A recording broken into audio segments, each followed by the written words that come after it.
Because I'm appreciative of time. I've got him straddling the table this way because you can adapt this. So most of us as clinicians, when we get trained early on, the patient comes in and it's like, well, line your front, line your back.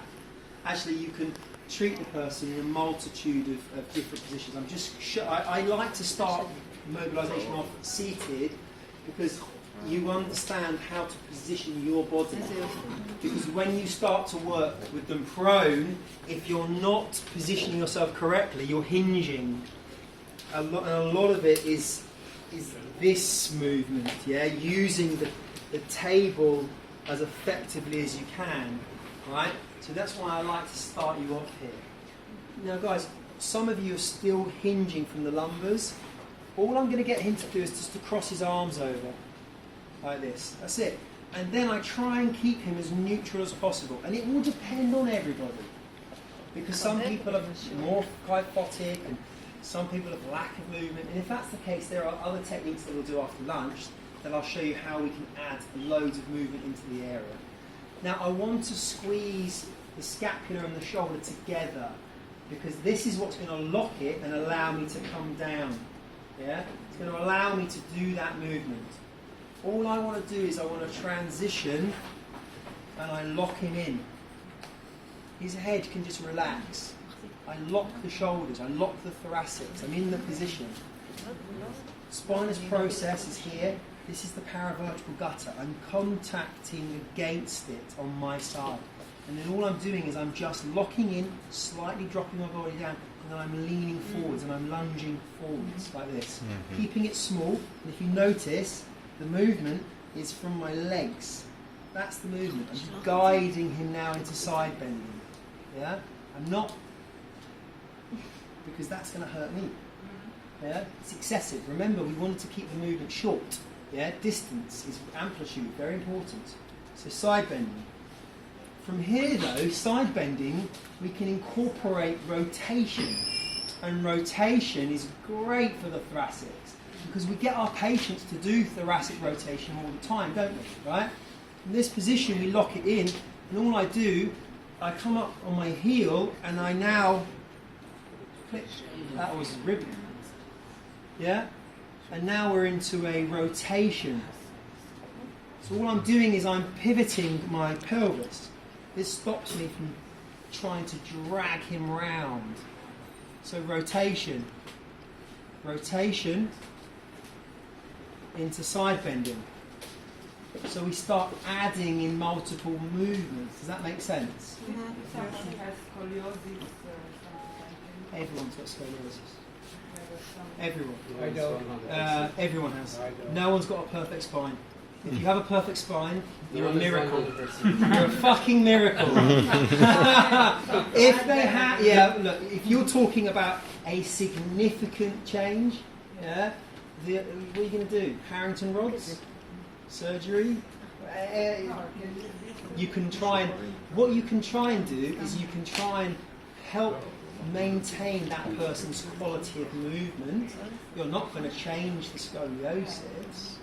The research is strengthening and exercise and all that sort of jazz. And and you're talking, depends on the research, but a couple of hours a day forever. Forever. My gosh. Yeah, but you can try and improve his quality of life, or her quality of life, by even 5% improvement may be the difference between being able to put your own shirt on or needing help to brush your hair. Not that I have that problem, but like with women, being able to fasten their bra. You see, they have to fasten it from the front. In clinic, my couch comes up and down, but we haven't got that luxury, which means, you notice, I'm just going to change my height to the table. Yeah? So I will change my height to the table. And this way of sitting? The reason why I've got him in this position is because I'm using the legs to brace against the table to stop lumbers from pivoting. So the adductors will lock the pelvis, allowing me to rotate him quite comfortably. If I don't do this, I'll still be effective, but the chances are he's going to just constantly do this all the time. Whereas in this position, he has to be very flexible. Yeah, you don't. Yeah, but that's fine. Put it in a chair, no? Yeah, that's fine. Or you can have him seated that way, that's fine. If you have the ability, if he has the flexibility, I prefer to do this because ultimately mobilisation and manipulation sit hand in hand. So when we come into the ribs and stuff in the next few days, we're going to, because let's be fair, right?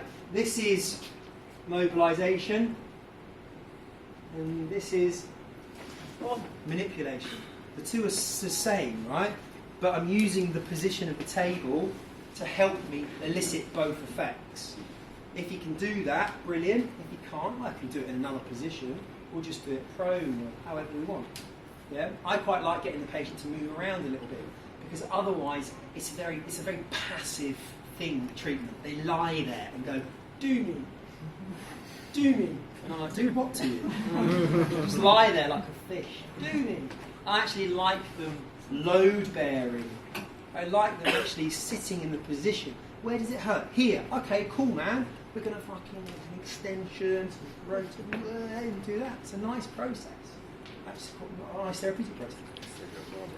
From here, I'm just going to lock him in with the position to side bend, and then again with my hips, that's going to give me my rotation. And I'm keeping it still quite close because I'm focusing predominantly on the thoracics, and it's not just one pure movement. We can go from our rotation, and all I have to do now is just now add in my side bending.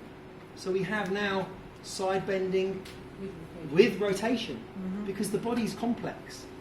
Yeah, we can add in extension. We'll do that a bit later. So rotation into side bending, or side bending with rotation. And we can start going through different planes of movement rather than just being,